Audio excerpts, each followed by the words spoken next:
Bien,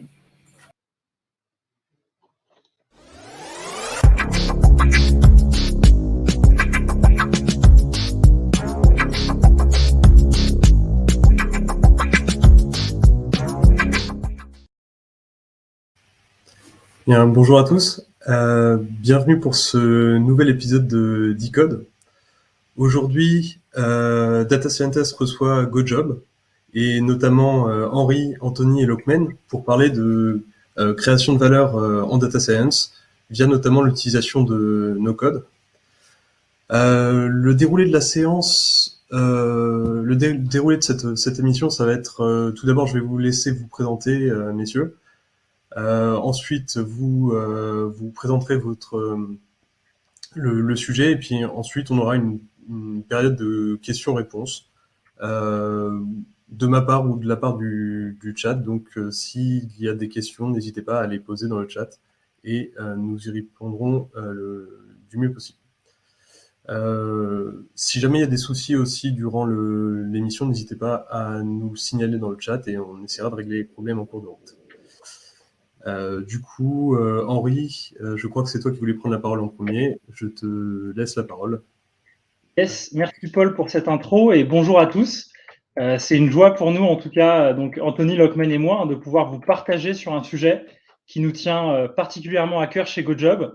Comment on combine finalement le no-code et la data science pour itérer sur un produit et accélérer de la création de valeur pour le business. Donc avant de rentrer dans ce cas d'usage-là, laissez-moi vous présenter le plan de l'intervention. Alors tout d'abord, on va se présenter nous-mêmes pour que vous puissiez un peu situer nos parcours. Après, on présentera rapidement GoJob pour permettre de contextualiser un peu mieux le cas d'usage et que ce que vous raconteront du coup Anthony et Lockman soit plus clair. Et après, on ira dans le cœur du sujet, à savoir le partage du cas d'usage, qui va donc mettre en musique le no-code et la data science. Et après, il y aura l'échange de Q&A, en tout cas pour les personnes qui le souhaitent. On se tiendra à votre disposition pour répondre à toutes vos questions, en tout cas au plus possible dans le temps imparti. Et maintenant, je vais laisser la main à Anthony pour se présenter, Anthony Lockman, pour se présenter rapidement. Ok, alors je commence. Bonjour à tous. Alors, je suis Anthony. Je suis depuis 1 an maintenant Product Builder, donc No-Code Product Builder pour GoJob. Donc, pour vous expliquer un peu mon parcours, donc, vous le savez, il n'y a pas de formation no-code. Donc, moi, à la base, j'ai un master en marketing et j'ai découvert le no-code suite à un coding bootcamp. Donc, j'ai appris un peu à coder de mon côté. J'ai toujours été intéressé par les nouvelles technologies et je suis tombé par hasard sur quelques outils no-code et j'ai pas pu m'en passer. Et du coup, j'ai réussi à en faire mon métier. Donc, au sein de GoJob, je travaille sur différents sujets transverses internes à GoJob. Donc, sujet transverse interne à GoJob, ça veut dire quoi? C'est automatiser des process ou créer des outils pour notre staff interne. Et aussi, ensuite, pour le produit GoJob, je travaille principalement autour des thématiques de sourcing et de staffing. Donc, le sourcing, pour vous donner un peu plus d'informations, c'est le fait de sourcer des candidats. Donc, aller récupérer des candidats pour leur permettre de candidater à des offres qu'on aurait nous en stock. Et la partie staffing qui concerne plus le fait de staffer un candidat, donc aider les recruteurs à sélectionner, préqualifier, qualifier le bon candidat au bon moment. Lockman, je te laisse continuer. Merci Anthony. Bonjour à tous, un plaisir de vous parler aujourd'hui. Donc moi je suis Lockman, je suis data scientist chez GoJob depuis bientôt 1 an maintenant. En ce qui concerne mon parcours, j'ai fait une école d'ingénieur généraliste et un master en data science. Comment je me suis retrouvé à faire de la data science, me direz-vous? C'est en fait, j'ai un parcours assez mathématisé, j'aimais beaucoup les maths et les stats. J'avais envie de toucher un petit peu au dev et à des choses concrètes, donc de par la force des choses, je me suis retrouvé dans un domaine qui me passionne, la data science. Et donc à GoJob, les sujets sur lesquels je travaille le plus sont sourcing et staffing avec par exemple Anthony, mais aussi sur des problématiques de responsible AI, de trust AI. Donc ça, c'est un ensemble de questionnements qu'on se pose quand on utilise la data science dans des sujets à impact, qui sont: est-ce que le modèle est transparent? Est-ce que le modèle est fiable? Est-ce que le modèle peut créer ou reproduire des biais? Donc ce sont des questions qui sont qui concernent une IA responsable et éthique. Merci du coup, merci Lockman, Anthony. Du coup, moi je prends la main. Moi je m'appelle Henri. J'ai pas de formation en data science. Je me suis dirigé vers la data science plutôt à travers une expérience dans le conseil en stratégie et en data science à Paris. Donc, pas de formation académique. Et après, je suis arrivé chez GoJob tout d'abord en tant que responsable de l'équipe data, analytics et data science. Et maintenant, je me focalise davantage sur la data science en étant un contributeur plus particulier sur ce sujet. Maintenant, vous présentez GoJob très rapidement pour que vous puissiez contextualiser qui on est. Alors d'abord, qui est GoJob? GoJob, c'est une agence d'intérim digital. L'intérim, c'est le travail temporaire. On appelle ça aussi comme ça en français. Donc, c'est des contrats c'est des contrats de travail qui vont durer entre 2 semaines, 1 mois et de temps en temps plusieurs mois. Et les entreprises font pas mal recours à ce type de contrat-là sur un certain nombre de métiers. Donc, GoJob, c'est une entreprise d'agence d'intérim 100% digitale, donc on n'a pas d'agence physique. Et vous pouvez vous représenter ça de façon assez simple, un peu comme une marketplace du travail temporaire, où on aurait d'un côté, du coup, des clients qui vont exprimer des besoins en termes de personnes, en termes de compétences. Et d'un autre côté, on a un certain nombre de personnes dans nos bases, de travailleurs, on appelle ça nos GoJobbers, qui ont envie de travailler, qui sont motivés pour travailler et qui peuvent avoir des compétences assez variées. Donc, GoJob en quelques chiffres. On est membre de la French Tech 120 pour la 2e année consécutive. Il y a à peu près 200 employés aujourd'hui chez GoJob. Donc, quand je dis employés chez GoJob, c'est les personnes qui travaillent, que ce soit aux opérations, à la tech, à la stratégie, à la finance au sein de GoJob. Parce qu'après, l'ensemble des travailleurs, ce sont des personnes qui sont salariées par GoJob, mais qui ne sont pas comptées dans les effectifs que je vous évoque ici. On a un chiffre d'affaires d'à peu près 70 millions d'euros en 2021 et on est dans une dynamique qu'on appelle de scale-up en anglais, mais qui est de dire d'essayer d'aller attaquer, enfin finalement de se structurer énormément pour essayer d'être de plus en plus, d'avoir de plus en plus de clients et d'avoir de plus en plus de travailleurs. Petit mot sur la team data science aujourd'hui chez GoJob. On est 5 data scientists chez GoJob. On a un partenariat, enfin on coach des étudiants de l'école polytechnique sur des sujets de data science et on le fait pour la 3e année consécutive. Et on a aussi lancé plus récemment, donc en décembre, un lab AI au sein de GoJob qui est là finalement pour marketer, pour concrétiser l'investissement qu'on fait autour de la data science chez GoJob. Et Anthony, est-ce que tu peux nous dire un mot sur le no-code ? Alors oui, tout à fait. Alors chez GoJob, aujourd'hui, on est une équipe de 4 experts no-code. Donc le no-code, c'est quelque chose qu'on a commencé à faire il y a à peu près 1 an chez GoJob. Pour montrer que chez GoJob, le no-code, ça fait partie aussi de l'ADN de la boîte. Il y a un career path unique en France qui a été créé. Donc je pense qu'on est les seuls à avoir vraiment un career path en no-code. Vous pouvez d'ailleurs retrouver un article si vous voulez plus d'infos sur notre blog tech. Et ce qui est bien avec le no-code, c'est qu'on est capable d'itérer, de produire rapidement et facilement. Donc en 1 an, on a réussi à créer plus de 50 produits ou features ou automatisations. Donc c'est quelque chose dont on est assez fier. GoJob, très rapidement, sa mission. En fait, GoJob a été construit sur une vision qui était que la formation et le travail étaient source de dignité pour les personnes. Nous, les personnes auxquelles on propose un travail, ce sont des personnes qu'on qualifie de col bleu, qui vont travailler dans des secteurs comme la logistique, comme le retail, comme l'industrie.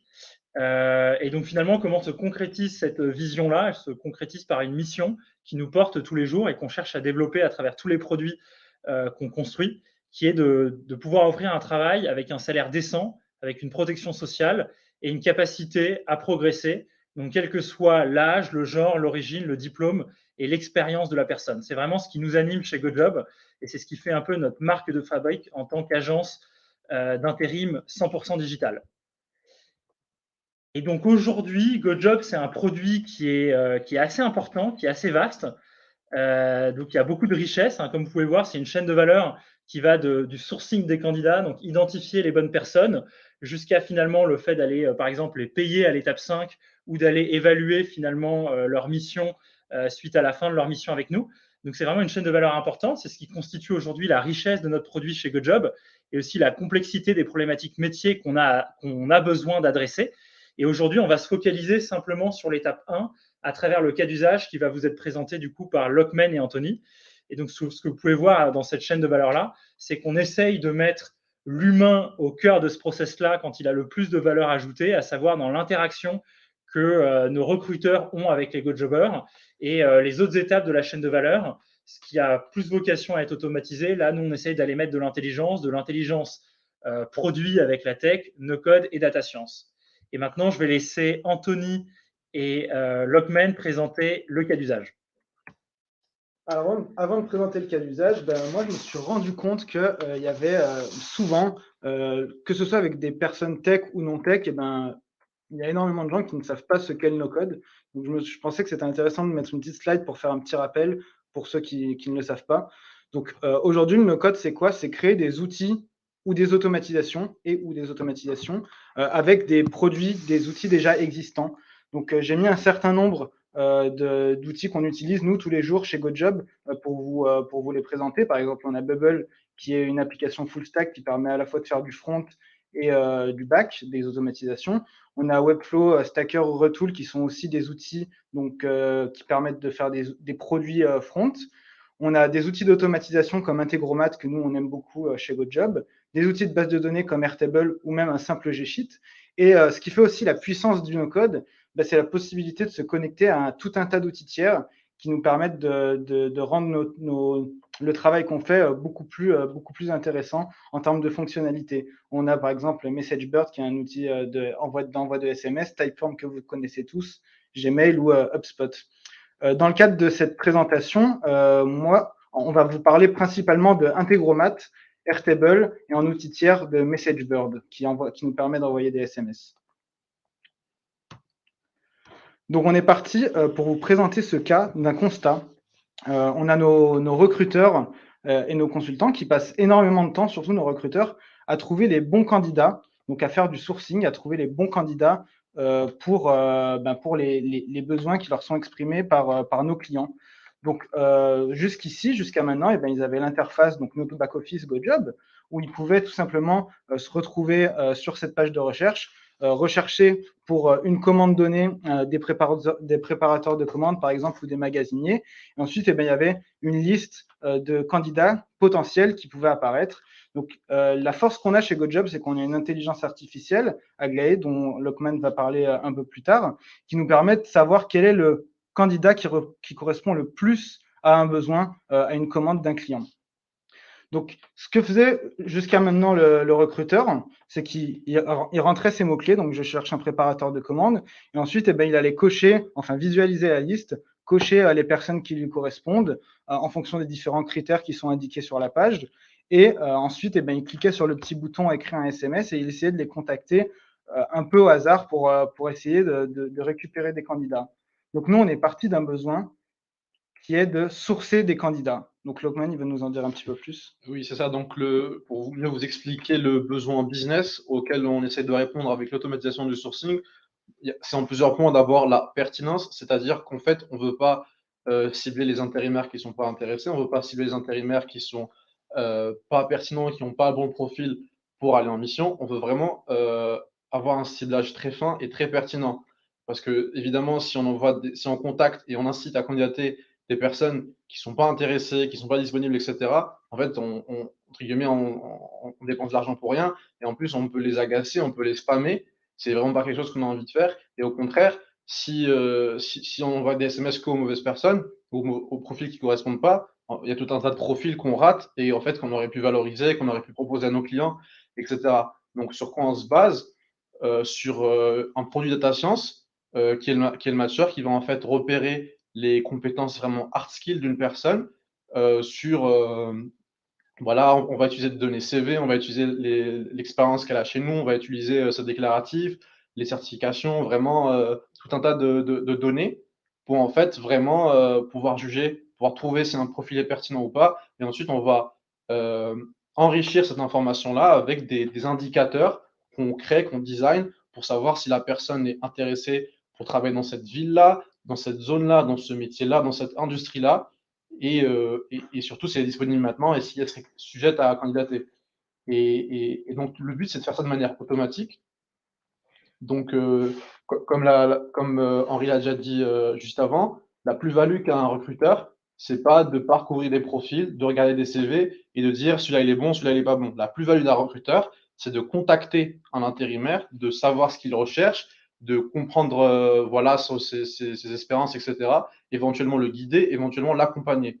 Donc le but c'est vraiment d'épargner ce temps-là aux recruteurs et vraiment leur permettre de se concentrer sur ce qui est vraiment là où ils ont vraiment de la plus-value. Oui, en plus de ça, du coup, donc on a Aglaé qui nous permet d'avoir des candidats pertinents. On veut que ce soit fait automatiquement pour faire gagner du temps aux recruteurs. Et ben, ce qu'on veut aussi, c'est avoir un déclencheur. Quand est-ce qu'on va vouloir aller chercher des candidats pour un besoin? C'est quelque chose qui est assez logique parce que nous, on a des besoins tout le temps et on veut pas que on veut pas que l'automatisation tourne en continu. On veut que l'automatisation tourne uniquement quand il y a un besoin qui est exprimé par un client. Et on veut aussi évidemment le faire de manière efficiente. Le faire de manière efficiente, ça veut dire quoi? Lockman l'a dit très justement, on ne veut pas spammer notre base de données, on ne veut pas spammer nos GoJobbers. Et ben, on veut contacter les bons candidats au bon moment pour le bon poste, pour le bon rôle. Et c'est ce qu'on va essayer de faire et c'est ce qu'on va essayer de montrer à travers ce cas. Donc, ce qu'on vous présente aujourd'hui, c'est Aglaé Sourceur. Aglaé Sourceur, eh ben, c'est cette espèce de produit d'outil qu'on a créé qui est un peu le mélange entre l'intelligence artificielle, donc la data science et le no-code. Et voilà les 4 étapes principales. On va rentrer un peu plus dans le détail après, mais voilà les 4 étapes principales de ce sourceur. Donc, la première, c'est le recruteur renseigne le besoin client. Donc, pour ce faire, nous, on ne va pas vous le montrer parce qu'on ne peut pas. Il y a beaucoup d'informations importantes dessus, mais on leur a créé un dashboard via Airtable, donc qui est une sorte de G-Sheet sous testostérone, un peu amplifié avec plein de fonctionnalités. Donc, ils utilisent cet outil, Airtable, comme un carnet de commandes. On leur a créé un carnet de commandes où, dès qu'un consultant qui est en relation avec le client, avec les entreprises, a besoin de candidats, il va aller rentrer donc sur son tableau de bord le volume de candidats souhaités par rapport à un besoin.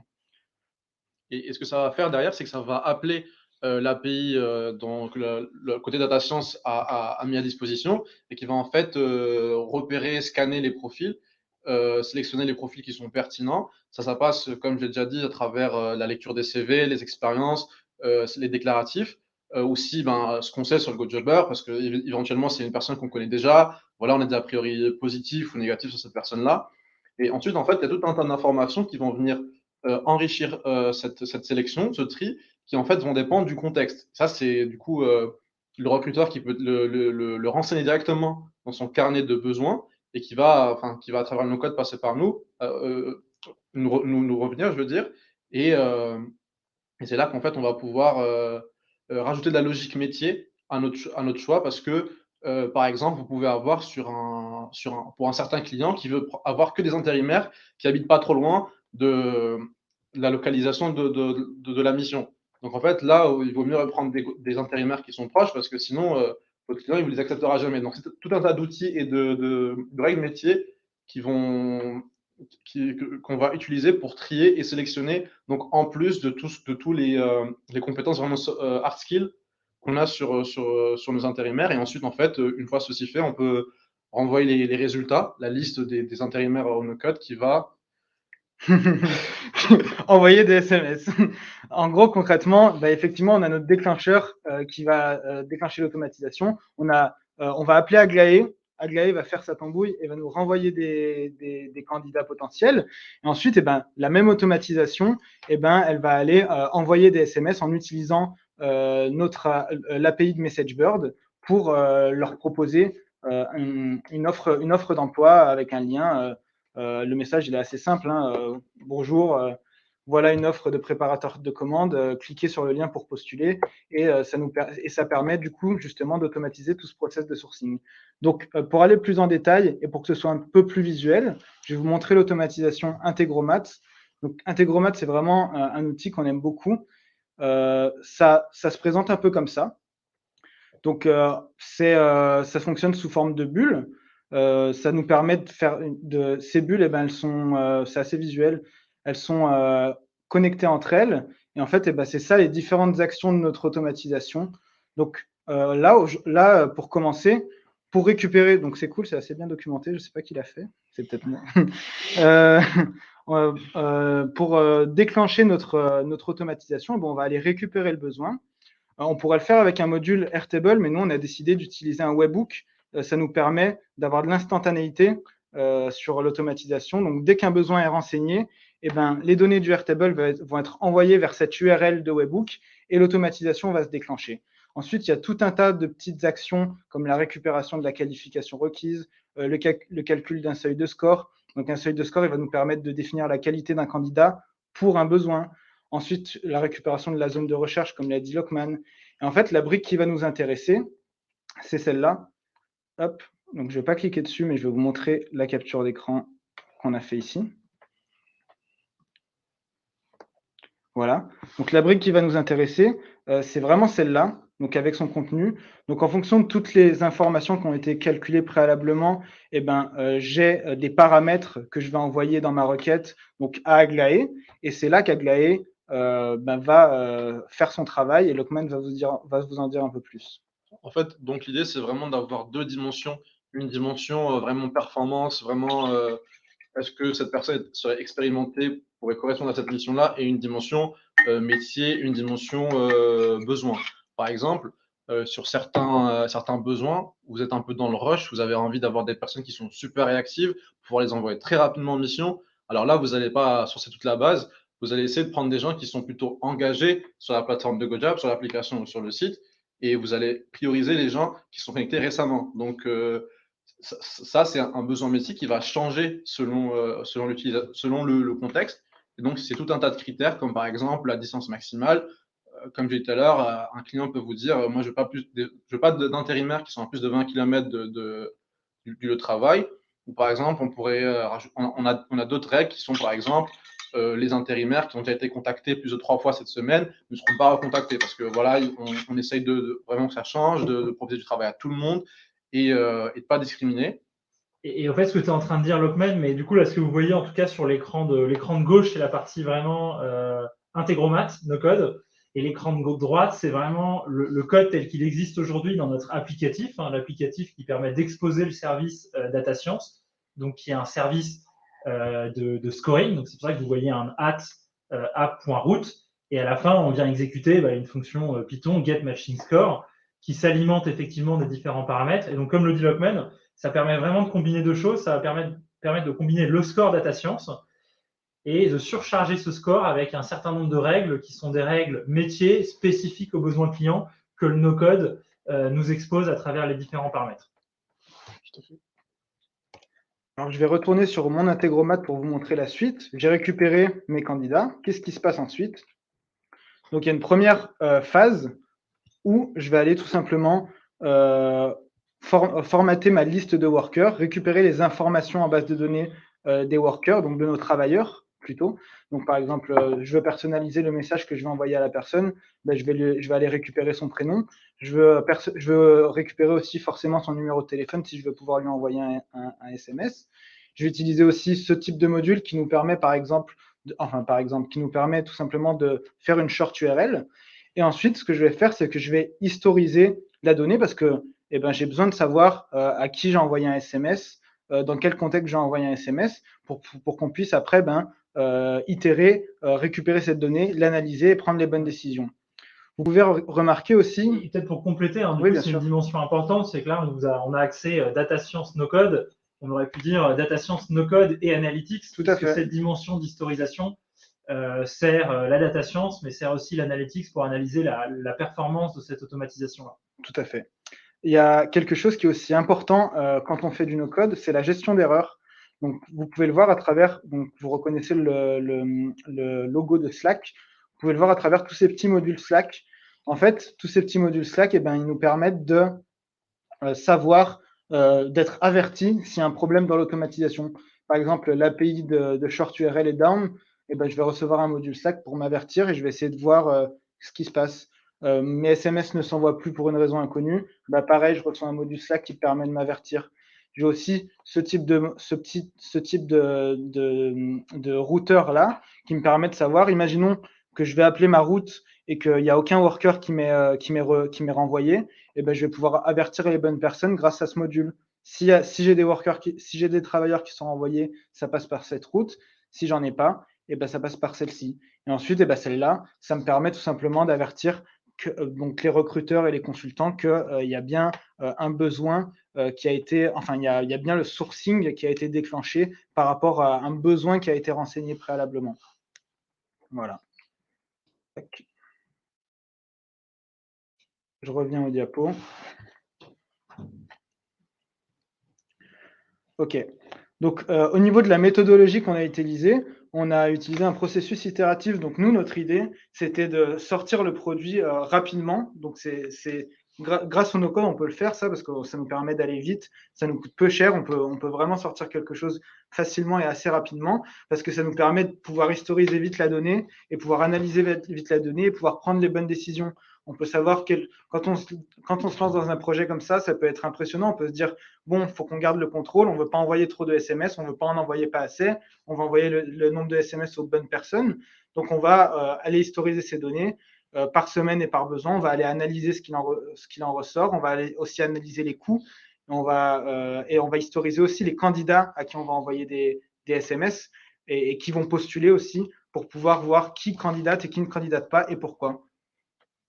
Et du coup, côté data science, vraiment, on peut capitaliser sur l'historisation de ces données-là pour plusieurs raisons, notamment parce que ça peut nous permettre de comprendre ce que veulent nos intérimaires, comprendre ce qu'ils recherchent, pourquoi voilà, on pensait que sur cette mission-là, ils allaient être intéressés, mais en fait, finalement, non. Et en fait, ça peut nous permettre de les aiguiller, vraiment faire un feedback au métier, aux recruteurs, pour voilà, leur donner des insights et une meilleure compréhension de ce qui se passe, donc à travers des données.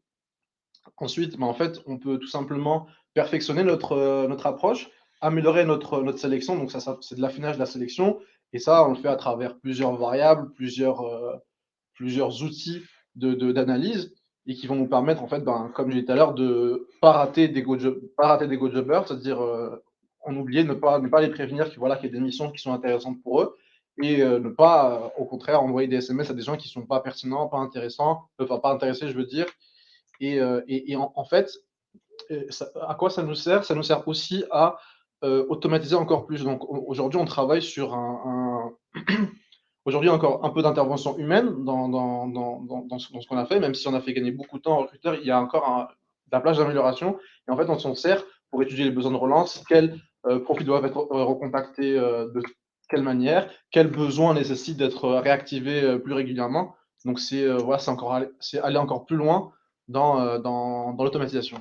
Et finalement, en tête, ce qu'il faut avoir en tête, c'est que le fait de passer le fait de mixer chez nous aujourd'hui, parce que nous, la route, l'API Data Science, l'intelligence Data Science, elle aurait pu être appelée directement par un produit développé par des développeurs. L'intérêt de passer par du no-code, c'est vraiment d'itérer, parce qu'au début, on ne sait pas exactement quelles sont les interactions qui doivent exister, on ne connaît pas exactement le process, l'ensemble des paramètres, on ne les connaît pas encore. Et donc, ce que permet vraiment le no-code, c'est d'itérer de façon scalable, parce qu'aujourd'hui, ce qu'on vous montre aujourd'hui est déployé à l'échelle chez nous et ça marche. Et ça permet d'itérer finalement sur notre apprentissage pour, in fine, arriver à apprendre pas mal de choses, à prendre pas mal de feedback, à faire évoluer cette intelligence no-code et data science pour arriver un peu à un produit cible. Et à partir du moment où on a capturé, où on est mature sur le produit cible qu'on a envie de développer, c'est à ce moment-là qu'on va venir le basculer dans notre produit. Et donc vraiment, le no-code, ça nous permet d'accélérer, on va dire, cette phase de maturation, cette phase de design, mais de la faire très concrètement, avec de la donnée, avec des interactions, en déployant at scale un produit. Et ce qui est ultra intéressant aussi, c'est, pour vous donner une donnée chiffrée, c'est que la première version, on l'a sortie en moins d'une semaine. Et on a fait plusieurs versions, ça fait plusieurs mois maintenant que c'est fonctionnel. Et on a fait plusieurs versions de ce sourceur. On l'a fait vraiment évoluer assez régulièrement. Je modère juste, c'est la version no-code qui a été faite en une semaine. Oui, en une semaine, évidemment. Je parle du no-code. L'intelligence data science, elle a pris un peu plus de temps à construire. Oui, évidemment, évidemment. C'est la partie no-code qui a été faite en une semaine, la partie opérationnelle de l'outil, de l'automatisation. T'inquiète pas, Henri. Au niveau de l'impact, une fois qu'on a constaté, qu'on a défini notre besoin, qu'on a créé notre outil et maintenant l'impact, qu'est-ce que ça nous a permis de gagner concrètement? Donc déjà, un gain de temps par recruteur qui est énorme. Aujourd'hui, les recruteurs, ils passaient 40% de leur temps à faire du sourcing. Et ce temps-là, il a totalement disparu. Donc, ils peuvent concrètement passer la totalité de leur temps à faire de la partie qualitative de leur travail, c'est-à-dire passer du temps pour staffer les bons candidats, passer du temps au téléphone, à essayer de trouver la bonne personne. Et il n'y a plus cette étape de je recherche sur le back-office et compagnie qui est très, très, très énergivore. La pertinence des candidats sourcés, c'est une augmentation de notre taux de conversion. Et du coup, ce qui est cool, c'est que comme on source nous-mêmes et qu'on a utilisé l'intelligence d'Aglaé, notre taux de conversion, il est meilleur. Pourquoi? Parce que on va aller au-delà d'utiliser l'intelligence de l'outil, on va la contextualiser en allant récupérer des candidats qui sont plus susceptibles de candidater et donc plus susceptibles d'être staffés. Et peut-être pour relancer Lockman, là, du coup, vous nous avez présenté la. On a fini sur les impacts? Non. Désolé, problème de timing, vas-y, Lockman. Oui, donc en fait, les deux autres points majeurs de l'impact sont qu'en fait, on arrive à mettre des gens en mission beaucoup plus rapidement. En moyenne, ça prend 24 minutes, donc c'est voilà, donc en fait, c'est incroyable le temps qu'on fait gagner aux recruteurs. Et en fait, le corollaire de tout ça, c'est que les clients sont plus satisfaits parce qu'évidemment, on arrive à trouver des candidats pertinents plus vite. Et en fait, du coup, on a un feedback super positif parce qu'on arrive à leur proposer des profils intéressants. Et du coup, je rebondis maintenant, je pense que c'est le bon moment. Désolé d'avoir fait un poil trop tôt. Du coup, Anthony a pas mal parlé un peu de l'aspect concret du no-code, mais moi, on m'a toujours dit que la partie data science, il y avait un effort assez important à fournir pour déployer cette intelligence-là. Et donc, Lockman, est-ce que tu peux nous en dire un peu plus? Oui, complètement. Donc, je suis d'accord avec toi, Henri. Moi aussi, avant, j'étais issu d'une formation assez académique, théorique. J'étais beaucoup dans un notebook. J'avais pas beaucoup de questions de mise en production et de déploiement. Donc voilà, je peux partager avec vous certains outils qu'on a utilisés pour ce projet end-to-end. Donc vraiment pour un aspect super opérationnel. Donc en termes de framework, vraiment de langage de programmation, on est sur quelque chose de classique, Python, Jupyter. Ensuite, pour tout ce qui va être vraiment déploiement, on utilise la CI/CD de GitLab. On utilise Poetry, qui est un outil pour créer, vendoriser ses librairies et ces librairies privées. Donc, à l'intérieur de GoJob, l'équipe data science a ses propres librairies pour pas avoir à se partager des bouts de code, etc. On utilise Docker pour containeriser nos applications et pour qu'elles soient scalables, etc. Et également Kubernetes.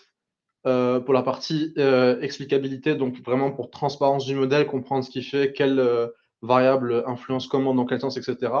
On utilise une librairie SHAP, qui s'appelle SHAP, qui est implémentée par Microsoft. En termes d'alerting, voilà, comme disait Anthony tout à l'heure, pour vraiment savoir si on avait des bugs, des choses qui ne se passent pas bien, etc. Ça se passe sur Slack, on reçoit des messages sur ça. Tout ce qui est modélisation, on le gère avec voilà, des choses classiques comme TensorFlow, XGBoost et Scikit-learn. Le endpoint qu'on met à disposition pour le no-code, enfin aujourd'hui le no-code, demain le dev, c'est des applications Flask. Nos applications, voilà, l'entraînement du modèle, etc., sont schedulées donc avec Cloud Scheduler de la suite GCP. Et pour la gestion des données, on utilise GCP et Postgre pour voilà, sauvegarder nos données. Et on a finalisé après, potentiellement, si tu passes sur la slide suivante, mais très rapidement, l'équipe tech de GoJob au sens large. L'équipe tech de GoJob, c'est des développeurs, c'est des product managers, c'est du no-code, c'est de la data science, c'est du design, c'est des analytics engineers. C'est une équipe qui aura vocation à pas mal grossir, en tout cas, dans le courant de cette année 2022. Sur les différents postes que j'ai cités. Donc, en tout cas, n'hésitez pas à aller sur Welcome to the Jungle si vous êtes intéressé, regardez s'il y a des offres qui peuvent vous intéresser. Si vous souhaitez nous contacter par ailleurs, suite à cette présentation-là, n'hésitez pas. On est disponible avec ces noms-là sous LinkedIn, donc vous pouvez nous trouver.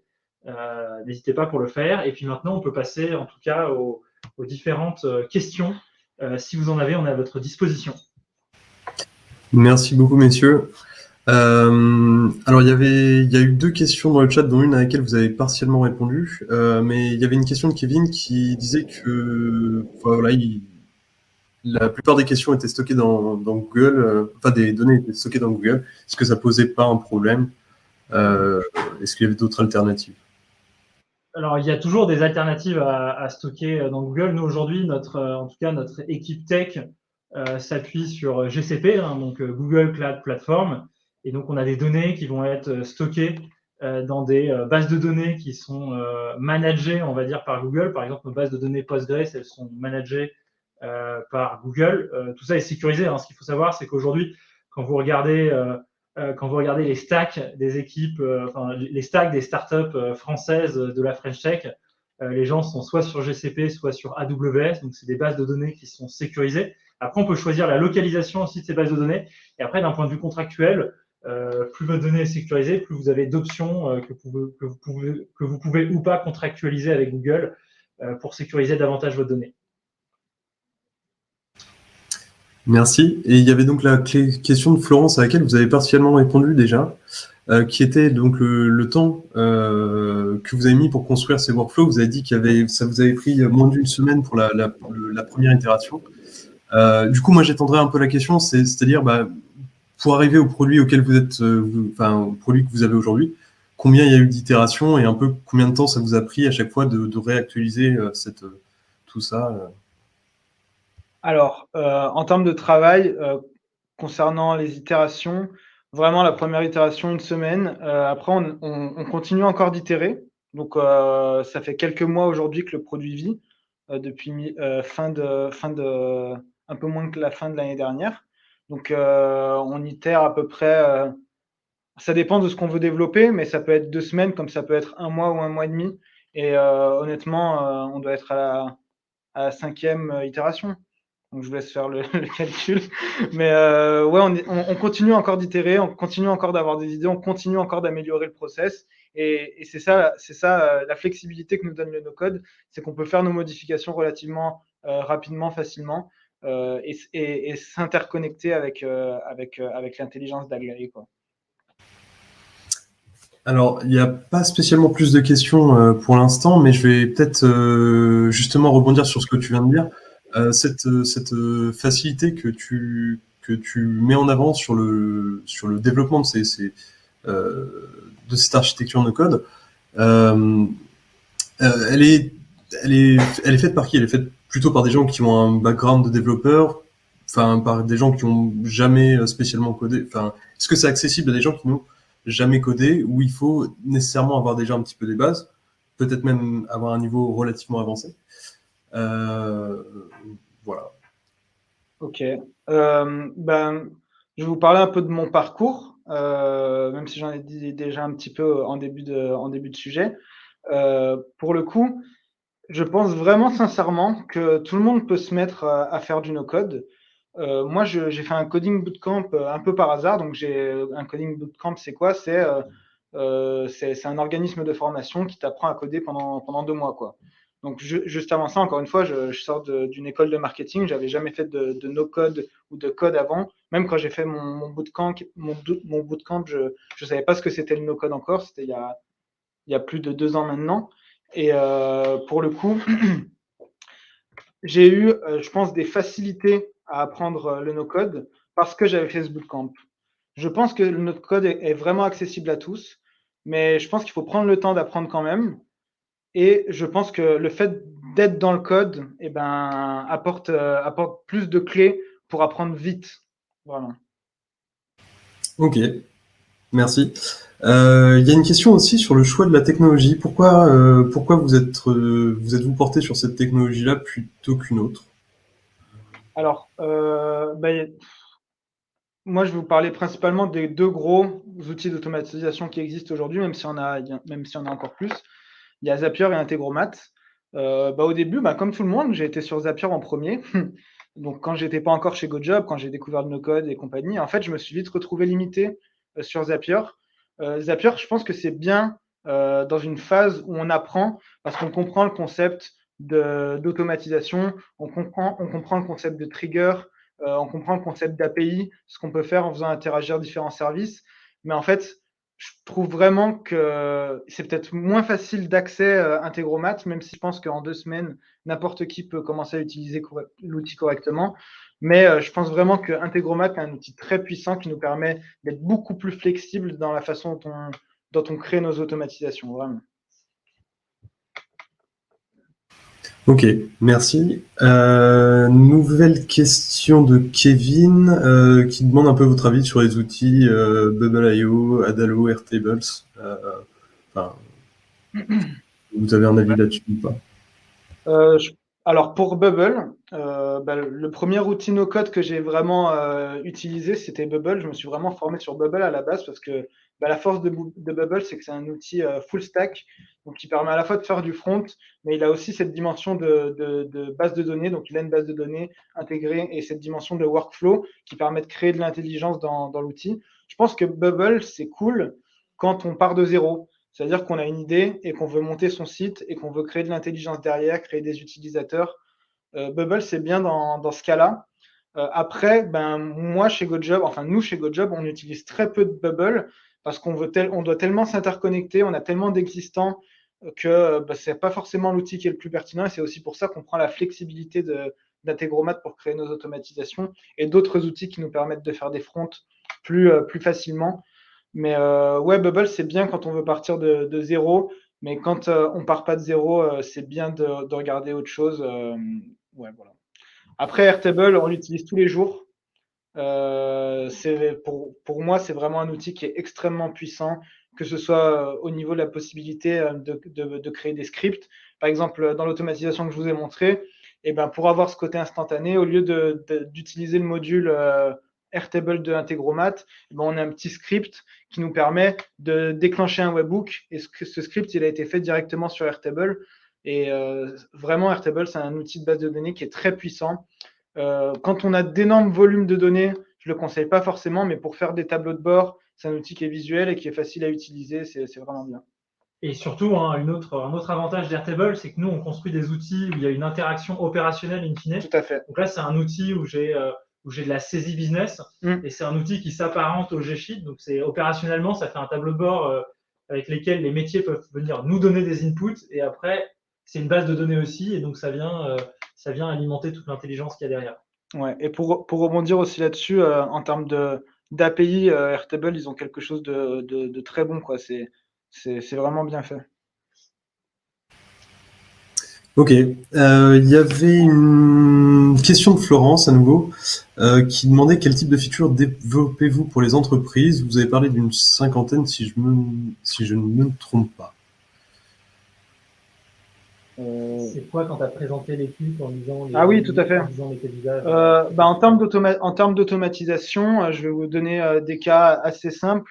Donc, concernant le staff interne, par exemple, dès qu'il y a une entreprise qui est créée sur notre CRM et qu'elle vient à une certaine step, c'est-à-dire qu'elle est plus considérée comme un prospect mais comme un client, et ben on a une automatisation qui vient alimenter notre back-office. Et cette automatisation, elle va créer littéralement la fiche entreprise du client, du nouveau client sur le back-office. Donc, du coup, cette action qui était avant manuelle, et ben maintenant, elle est automatique. Donc, ça, c'est un exemple d'automatisation staff interne. Et un autre exemple de produit no-code pour un de nos clients, par exemple, c'est on avait une problématique qui était de permettre donc à des clients qui ont des entrepôts logistiques de pouvoir trouver des candidats, enfin des go-jobbers, des candidats à toute heure de la nuit, parce qu'effectivement, les entrepôts ils tournent 24 heures sur 24. Du coup, nous, on leur a mis en place une interface, donc un outil no-code avec une interface, où en gros, lorsqu'ils se connectent avec leurs identifiants, ils ont accès à une liste de workers, donc de go-jobbers, qui ont été préqualifiés, qui ont indiqué aux recruteurs qu'ils étaient disponibles et prêts à travailler. Et en fait, cette interface, c'est assez simple. Chaque client a sa liste de candidats avec un bouton. Et lorsqu'il a fait son choix, il clique sur le bouton et ça va déclencher automatiquement un SMS au candidat pour lui demander s'il est disponible et s'il veut travailler. Et si le candidat répond oui, on considère que la personne est prête à travailler. On avertit le client et dans l'heure, le candidat doit se présenter dans l'entrepôt. Donc, je ne sais pas, un entrepôt qui bosse à 3 heures qui a besoin de quelqu'un à 3 heures du matin parce qu'il y a un de ses employés qui ne s'est pas présenté, il peut avoir quelqu'un dans moins d'une heure sans avoir d'interaction avec GoJob. Ok, merci. J'avais loupé une question qui concernait Dataiku, à savoir est-ce que du coup ces outils ça ressemble un petit peu à Dataiku ou pas? Alors, je pense que la question Dataiku, elle est plus orientée data science. Dataiku, c'est vraiment une plateforme intégrée de data science qui permet du coup de construire une intelligence data science un peu plus en mode notebook, sans avoir besoin, enfin, disons, en rajoutant une couche d'abstraction sur tous les éléments de la stack qui ont été présentés par Lockman. Donc, l'utilisation de Dataiku peut être un accélérateur, en tout cas, s'il n'y a pas nécessairement les profils ou si vous ne souhaitez pas dédier du temps à la mise en place d'une stack data science et vous souhaitez arriver sur une solution intégrée. Mais ce qu'aurait permis de faire Dataiku dans notre cas, c'est d'exposer une route data science. Et après, in fine, la route data science qu'on expose, il faut qu'elle soit consommée par un outil no-code. Et donc, on serait passé forcément par du no-code, mais on aurait pu exposer la route data science avec Dataiku. Donc ça, c'est un choix après que chaque entreprise doit faire. C'est un choix qui peut évoluer dans le temps. Hein, quand les startups se lancent et qu'elles font de la data science, potentiellement, elles peuvent choisir des solutions intégrées pour commencer, puis passer par une stack data science, on va dire, un peu plus maison, hein, même si une stack data science maison, c'est rien d'autre que prendre des composants qui existent chez des fournisseurs comme AWS ou comme Google Cloud Platform pour vous permettre de construire votre stack. Donc voilà, on repart jamais de zéro et c'est des choses qui sont assez accessibles. Et donc forcément, ça exige, comme le disait Lockman, voilà, souvent quand on est data scientist, en tout cas à la sortie d'école, en ce qui nous concernait, c'était une approche assez académique et d'aller vers une approche plus opérationnelle de la data science qui s'appelle aussi, qui peut s'appeler le machine learning engineer ou le data scientist full stack.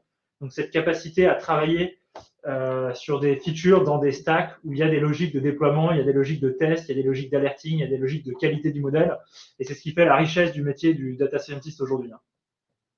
En plus que de travailler sur des sujets de modélisation qui sont passionnants. Non, clairement, oui, c'est vrai qu'il y a toujours eu un peu cette approche du data scientist qui s'est créé, entraîné des modèles les plus puissants soient-ils, etc., mais qui manque du coup de cet aspect. J'ai une acquisition de données, ces données, il faut que éventuellement j'interroge une base de données, que j'interroge une API, etc., que je concentre tout ça, et à la fin que j'ai un résultat que je puisse donner à quelqu'un qui soit. Et donc ouais, c'est toute cette logique que vous intégrez du coup avec le no-code. Ok. Il n'y a pas plus de questions. Si vous avez d'autres questions, vous pouvez les poser. Je peux peut-être vous poser deux petites questions sur l'architecture en général. Premièrement, c'est est-ce que vous avez rencontré des problèmes de scaling? Est-ce que, ils risquent pas, à force d'avoir du succès, parce qu'après tout, les chiffres sont assez impressionnants en termes de qualité de vos modèles.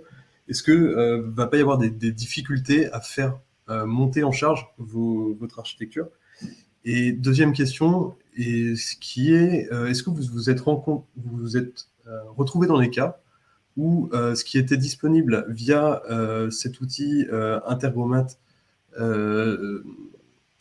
n'était pas suffisamment versatile par rapport à ce que vous vouliez faire et vous avez dû repasser vers du code, sans parler évidemment de la partie Flask, mais sur le reste. Ouais, j'ai l'impression que les deux questions sont plutôt pour Anthony, même si la question scalabilité, moi je vais y répondre très rapidement côté data science et après le reste je laisse Anthony.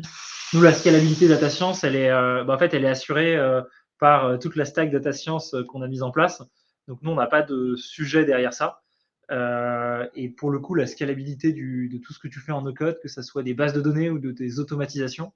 Alors, tout ce qui est scalabilité, ça fait littéralement, mais vraiment partie des premières questions qu'on s'est posées lorsqu'on a itéré. Parce qu'effectivement, contacter un nombre important de GoJobbers pour un besoin toute la journée, stocker les données dans une base de données, tout le système qu'on vous a présenté, mais effectivement, ça peut être coûteux et on peut se dire qu'en no-code, il y a des limites. Donc, la première itération, elle était clairement pas scalable, vraiment. Et ce qui est cool, c'est qu'il y a eu énormément de learning au fur et à mesure de ces différentes itérations. Donc, on a itéré sur la façon d'améliorer le modèle, la façon de contacter nos go-jobbers, mais on a aussi itéré dans la fonctionnalisation du no-code en faisant en sorte que l'automatisation elle soit beaucoup plus efficiente, elle soit peu coûteuse. Et aujourd'hui, au départ, on l'a sorti sur une dizaine de clients, une vingtaine de besoins. Aujourd'hui, c'est l'ensemble des besoins de GoJob qui sont gérés par cette intelligence. Et au début, on avait peur parce qu'on n'avait pas forcément les bonnes connaissances, les bons modules à utiliser pour que ça tienne la route. Mais aujourd'hui, honnêtement, je suis assez serein sur les volumes et sur la scalabilité du truc. Et peut-être pour répondre à la question de la scalabilité, nous, en cible quand même, c'est qu'à partir du moment où il y a eu suffisamment d'itérations sur cette intelligence Oui, qui tout est à fait. mature, c'est qu'après, elle est rebasculée dans le produit. C'est ce que j'allais dire. Ouais, et donc, en fait, la scalabilité in fine est assurée parce que ça sera dans le produit, mais même de façon intermédiaire, aujourd'hui, elle est là. Donc, ouais. Après, c'est un peu le but du no-code, c'est de permettre ces itérations, c'est de permettre ces learning techniques, ces learning business. Mais derrière, à partir du moment où on aura estimé que l'automatisation, et on peut pas faire mieux, quoi. On l'intégrera au produit GoJob et tout le travail qui a été fait, on l'arrêtera, quoi, parce que on aura fait ce qu'on avait à faire, on aura appris ce qu'on avait à apprendre, on aura juste à le dev et à l'intégrer au produit GoJob. Voilà. Ok, c'est intéressant. Mais du coup, ce côté, cet aspect-là, j'ai l'impression que c'est très intéressant pour faire des POC ou même quand on est dans une startup pour commencer un produit, pour gérer toute la chaîne d'acquisition, etc. Enfin, pardon, pour gérer de bout en bout d'ailleurs. Un produit, vous savez un petit peu à quel point c'est utilisé, à quel point c'est répandu. Dans quel sens? Dans les startups, est-ce que dans les startups, no-code, est-ce que c'est quelque chose Ouais. Honnêtement, à l'échelle de la France, je pense qu'il y a peu d'entreprises. Honnêtement, je participe souvent à des événements no-code et généralement, je suis un peu la bête à 5 pattes parce que je suis le seul en CDI qui fait du no-code. Donc, il y a beaucoup de personnes qui sont très fortes, qui font du freelancing. Il y a des agences no-code. Mais je pense qu'il y a vraiment très peu d'entreprises aujourd'hui qui ont des postes ouverts no-code en CDI en France, ou des départements no-code. Je pense qu'ils se comptent sur les doigts des deux mains, pour être large. Donc vous êtes des précurseurs, quoi. Oui, on fait partie des précurseurs. On fait partie des précurseurs. Ok. J'ai pas l'impression qu'il y ait d'autres questions. J'ai peut-être une question pour Lockman, plus précisément, qui concernerait les données. A priori, les modèles sont entraînés sur les modèles de data science, de machine learning, etc. sont entraînés sur les données passées. Sauf que là, on vit des périodes un peu bizarres puisque les données de 2020, je suppose qu'elles sont relativement peu praticables, enfin peu applicables en 2022. Les données de 2019, elles peuvent ressembler un petit peu à ce qu'on vit en 2022, mais en gros, c'est une question que je me pose, mais que je poserais quasiment à tout data scientist qui travaille sur des données passées. Est-ce que cet épisode Covid change pas complètement les comportements, ne bousille pas 2 ans d'historique au niveau des données, et est-ce que en plus on va pas se retrouver avec des comportements différents qui font que même les données qui étaient disponibles avant sont inutilisables? C'est une très bonne question. En fait, ce qu'on a pu observer, c'est qu'il n'y avait pas énormément de différence sur les distributions des différentes données qu'on a un peu observées. Je ne saurais pas te dire comment exactement expliquer ce phénomène, mais voilà, le fait est que. Et ensuite, on a quand même un modèle qui est entraîné de manière très très régulière et des données qui sont. Enfin, on utilise beaucoup de données récentes. Donc aujourd'hui, on n'a pas observé ce phénomène de bord-là. Et peut-être pour compléter, nous on est dans un secteur qui a été boosté par le Covid, pour être très transparent. Donc on a eu beaucoup plus d'activités, énormément nouveaux clients, des nouvelles missions, des nouvelles personnes qui sont venues sur notre plateforme, qui ont candidaté. Et nous, notre apprentissage, on le fait vraiment là-dessus, sur les gens qui candidatent, est-ce qu'ils vont en mission après. Et donc, non, tu n'as pas eu de changement d'impact dans le jeu de données, ou en tout cas pas significatif de ce passage-là. Ok, merci beaucoup, c'est très clair.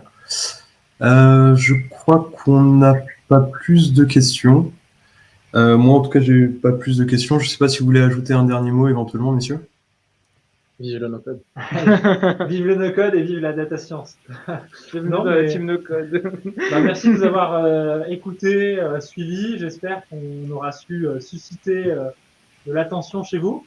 Et en tout cas, vraiment, gardez ça en tête. Le no-code, c'est super puissant et souvent, il est exposé dans pas mal de conférences. On parle que du no-code, mais en tout cas, sachez qu'il peut être combiné du coup avec des approches data science, avec des approches analytics qui sont super puissantes et super chouettes, et ça fait des équipes très pluridisciplinaires. Donc, ça permet d'itérer rapidement et ça permet de s'enrichir au sein des équipes qu'on compose chez GoJob, mais que vous pouvez composer demain au sein des boîtes que vous allez lancer ou rejoindre. Donc, c'est une très belle expérience en tout cas. C'est vrai. Bien, merci à vous, messieurs. Merci. Merci beaucoup. Merci. Attendez, il y a une dernière question, je suis en train de voir ça. Dernière question de Florence. Est-ce que vous faites du low-code avec du JavaScript, par exemple? Low-code, pas no-code cette fois-ci. Alors, moi, je suis pas développeur. Donc, c'est vraiment un des objectifs de cette année, c'est de faire plus de low-code. Donc, c'est plus d'intégrer du code dans les outils qu'on utilise au quotidien. On le fait ponctuellement parce qu'on a la chance chez GoJob d'avoir une équipe tech assez dingue. On travaille avec des gens qui sont brillants. Et moi, dès que j'ai des besoins de script, parce que je me rends compte qu'il y a des limites à mon no-code, je n'hésite pas à lever la tête et à aller trouver un dev pour lui exprimer mon besoin et pour qu'il m'aide aussi. Mais vraiment, un des learnings de cette année, c'est vraiment d'essayer de scale sur cette compétence code pour pouvoir aller encore plus loin dans le no-code avec le low-code. Très bien. Merci. Alors, il y a une question, mais plus pour nous, de Youssef sur la disponibilité d'un replay. On répondra après coup. Je crois que oui, mais je n'ai pas les détails. En tout cas, messieurs, je vous remercie pour votre intervention. C'était très intéressant, très clair. C'était même passionnant. Vous revenez évidemment quand vous voulez pour parler no code ou pour parler d'autres sujets. Et du coup, je vous souhaite une très bonne journée et on va terminer avec le générique.